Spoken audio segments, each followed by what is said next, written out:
In this video, I am going to try and help you visualize what the stairs will look like when you're starting with something like this. And I would also like to point out that this is not my first video on this topic, because I realize that there are plenty of people out there who have different learning styles. So if this video doesn't resonate with you, you don't really get it, feel free to check out some of our other videos at our website or check out some of our books on stair building. So let's go ahead and get started with an example of what you're normally going to be starting out with, and that will be a vertical distance between the upper and the lower floors, top of the lower floor and the top of the upper floor. And in order to figure out how many steps we're going to need, all we need to do is start dividing numbers into the overall total rise. And in our case here, we're going to be dealing with 4 foot 8 inches. And a comfortable riser height is going to be between 6.5 and 7.5 inches. However, they can be a little taller or smaller, and you will need to check with your local building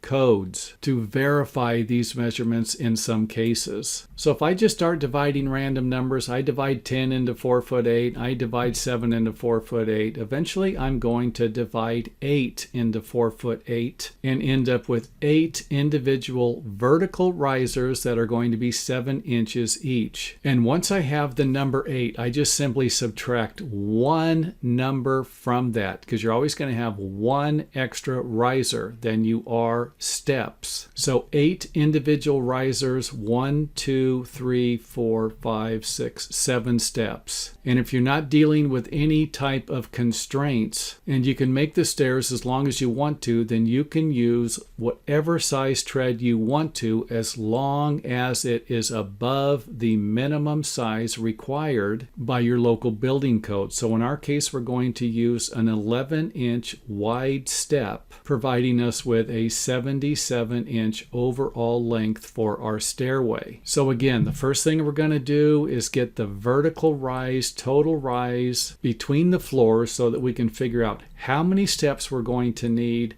And then you can draw this out on the floor. And once you have this drawn here, there's a very good chance you're going to be able to visualize what it's going to look like after it's built. However, if you can't visualize what it's going to look like, then you might consider laying out your stair stringers. But before you do that, let's finish watching the video. We're going to start with another example here and work our way backwards. And this stairway is going to have one extra step and 7.25-inch risers. And the reason for that is going to be because the vertical height, or the total rise, is going to be a little bit taller. And again, I'm just kind of throwing out another example here, because sometimes a picture is worth 1,000 words and a video might be worth even more than that. So if we were going to start with a measurement of 5 foot 5 inches and start dividing our numbers, we're going to end up with a different riser height, one additional step, and a stairway that's going to look exactly the same, except the riser height is going to be a little bit taller, and we're going to have one more step.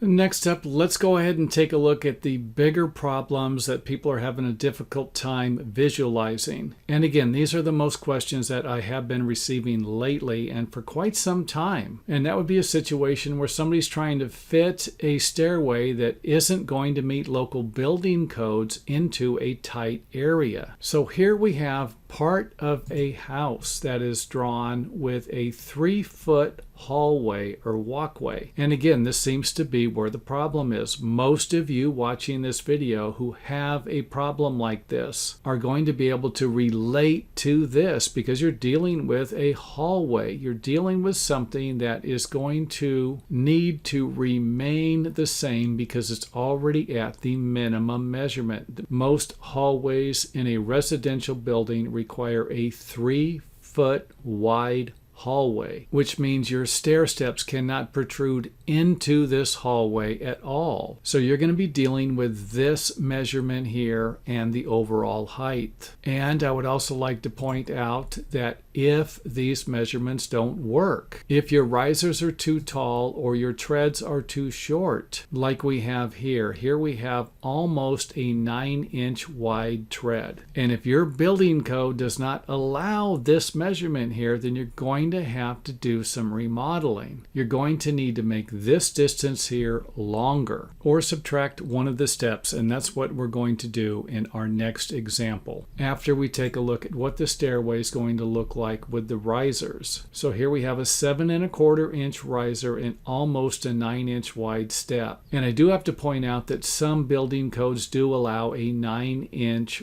wide step as their minimum. However, that's not what we're dealing with here. We're dealing with a step that's just a teeny bit shorter. So let's go ahead and increase the size of the treads by removing one step. So here we have 1, 2, 3, 4, 5, 6, 7.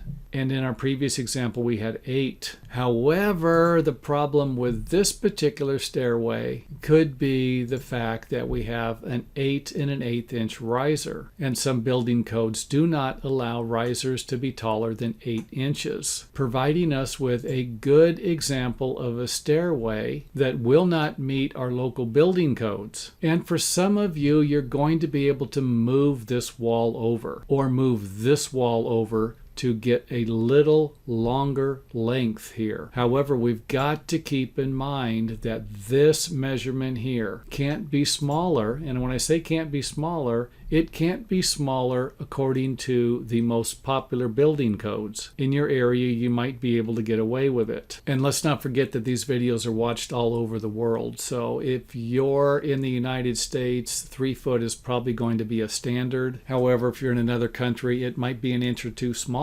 And if that's the case, you're not going to have a problem. However, we can't just simply ignore the local building codes and do what we want to and then plan on selling our house or building to somebody and then not expecting to have problems in the future. These are problems that could be serious if anyone was to ever get injured or fall down the stairway. So keep that in mind also when you're trying to visualize exactly what in the heck a stairway like this is going to look like, or whether or not it's going to fit into the space you're trying to fit it into.